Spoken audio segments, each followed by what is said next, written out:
Bulletin में सबसे पहले आपको बताएं, तहरीक इंसाफ के पार्लिमानी पार्टी इजलास में वफाकी वजीर परवेज़ खटक और वजीर आज़म इमरान खान आमने सामने आ गए। दोनों में तल्ख कलामी हो गई। परवेज़ खटक ने साफ साफ जतला दिया कि आपको वजीर आज़म हमने बनवाया, आइंदा वोट नहीं देंगे। वजीर आज़म ने भी साफ साफ जवाब दिया कि आप सबके सामने ब्लैकमेल कर रहे हैं। अगर आपकी यही ब्लैकमेलिंग रही तो अपोजिशन को दावत दे दें, वो आकर हुकूमत कर ले। वजीर आज़म जाने लगे तो दीगर अरकान ने रोक लिया। वजीर आज़म ने कहा कि वो मुल्क की जंग लड़ रहे हैं, कोई ज़ाती मफाद नहीं, ना ही उनके कारखाने हैं। पार्लिमानी पार्टी के इजलास की अंदरूनी कहानी बाहर आ गई।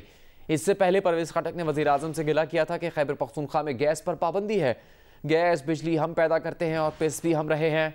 अगर आपका यही रवैया रहा तो हम वोट नहीं देंगे। परवेज़ खटक इजलास से उठकर बाहर चले गए, लेकिन जब इजलास की बातें बाहर आईं तो परवेज़ खटक बोले कि वो सिगरेट पीने गए थे। वज़ीर आज़म से कोई इख्तलाफ नहीं है। मुस्लिम लीग नून की रहनुमा मरियम नवाज ने कहा है कि इमरान खान की जमात उनसे जो सलूक कर रही है, झूठे और साजिशी का यही अंजाम होता है। यही अल्लाह का निज़ाम है जिस पर दुनिया चलती है। एक बयान में मरियम नवाज ने कहा कि चंद दिन की वजारत उज़्मा की खातिर जराइम से हाथ रंग लेना घाटे का सौदा है, यह अभी सिर्फ शुरुआत है।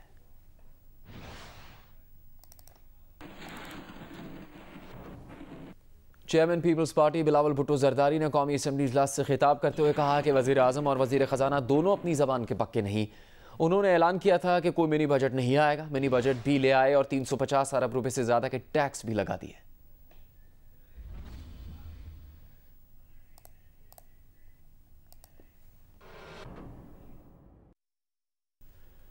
वफाकी वज़ीर इत्तलात फवाद चौधरी ने कहा है कि तहरीक इंसाफ की पार्लिमानी पार्टी का इजलास नॉर्मल था, इसमें कुछ भी नहीं हुआ। लोग अपने हलकों के मामलात उठाते हैं और इन पर बात होती है। हम कोई बादशाहत में तो नहीं रह रहे। आज जो मामलात हुए पार्लिमानी पार्टी में उस पर क्या कहते हैं? बिल्कुल नॉर्मल था, कुछ भी नहीं हुआ। पर जो मामलात हुए हैं वो ऐसे ही होते हैं, लोग अपने कॉन्स्टिट्यूएंसीज के इश्यूज उठाते हैं, उस पर बात होती है। हम कोई जो है बादशाहत में तो नहीं है, लोग अपनी बात करते हैं, उनको जवाब दो।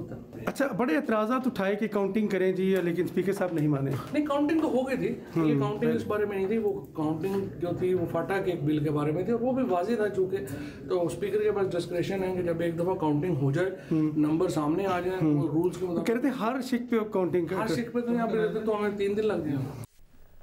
वज़ीर आला पंजाब उस्मान बुज़दार अब से कुछ देर पहले पार्लियामेंट हाउस से रवाना हुए। इस मौके पर उनसे सवाल किया गया कि पंजाब में अदम एतमाद की बातें होती हैं, इस पर क्या कहेंगे। उस्मान बुज़दार ने जवाब दिया कि हम सियासी लोग हैं, ऐसी बातें होती रहती हैं, कोई परेशानी वाली बात नहीं है।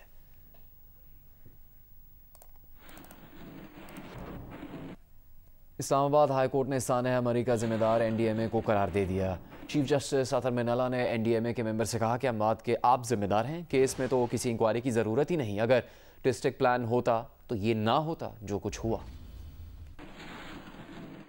इस्लामाबाद हाई कोर्ट में सानेहा मरी की तहकीकात और जिम्मेदारों के खिलाफ कार्रवाई की दरखास्त पर समाअत। चीफ जस्टिस अतर मिनल्ला ने कहा, नेशनल डिजास्टर मैनेजमेंट कमीशन में वजीर आजम, अपोजिशन लीडर, चारों वज़राए आला समेत तमाम मुतल्लिका लोग मौजूद हैं। क्या इससे ज्यादा ताकतवर कोई बॉडी हो सकती है? 9 बच्चों समेत 22 अफराद की मौत का जिम्मेदार कौन है?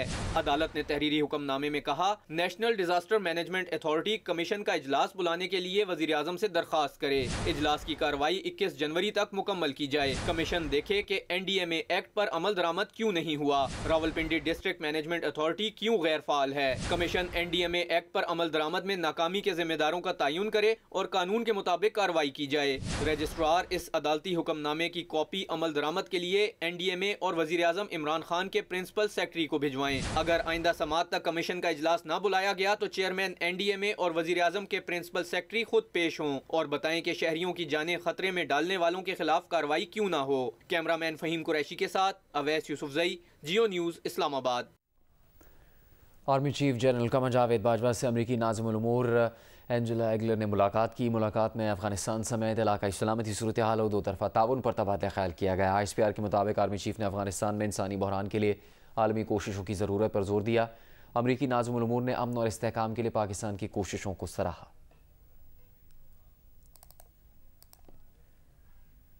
तहरीक इंसाफ की पार्लिमानी पार्टी के इजलास के बाद वज़ीर आज़म से सवाल हुआ कि आपके करीबी साथी आपको छोड़कर जा रहे हैं।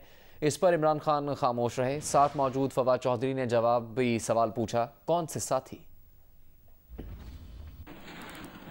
खान साहब, कहा जा रहा है कि आपके करीबी साथी आपको छोड़ रहे हैं।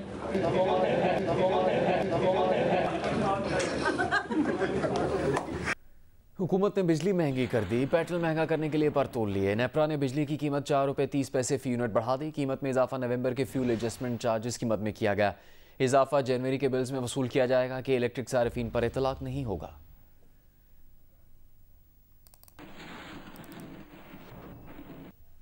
आलमी मंडी में कीमतों में इजाफे के बायस मुल्क में फी लीटर पेट्रोल पहली मरतबा 150 रुपये होने का खदशा है। 16 जनवरी से पेट्रोलियम मसनूआत की कीमतें 6 रुपये लीटर तक बढ़ने का खदशा है। कंपनी ज़राए का कहना है कि पेट्रोल की कीमत में 5 रुपये फी लीटर, डीजल में 6 रुपये फी लीटर इजाफा हो सकता है।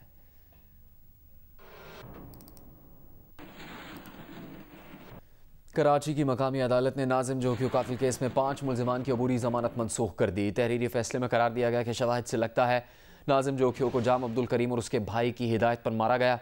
दोनों भाइयों की ये सोच जागीरदाराना जहनीत और दूसरों को गुलाम बनाने की सोच की अक्कासी करती है। नाजिम जोखियों का कत्ल माशरे और बरादरी में धाक बैठाने के लिए किया गया, जो दहशतगर्दी के ज़िम्मे में आता है। जमानत मनसूख होने के बाद 5 मुलजिमान अदालत से बआसानी फरार हो गए। पुलिस हाथ पर हाथ धरे देखती रही।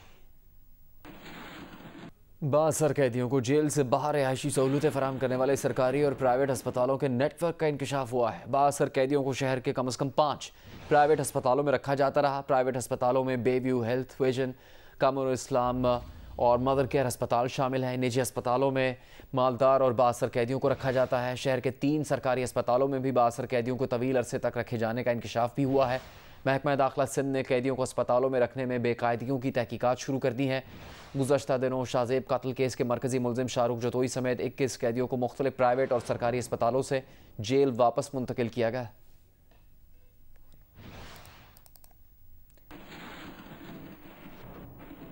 मुस्लिम लीग नून की रहनुमा मरियम नवाज ने कहा है कि हुकूमत को घर भेजने के लिए कोई भी तरीका आजमाना पड़े, आजमाना चाहिए। इस हुकूमत की वजह से आवाम अजाब में मुब्तला है। मरी में लोग बर्फबारी की वजह से नहीं बल्कि हुकूमत की नाअहली की वजह से मौत के मुंह में गए।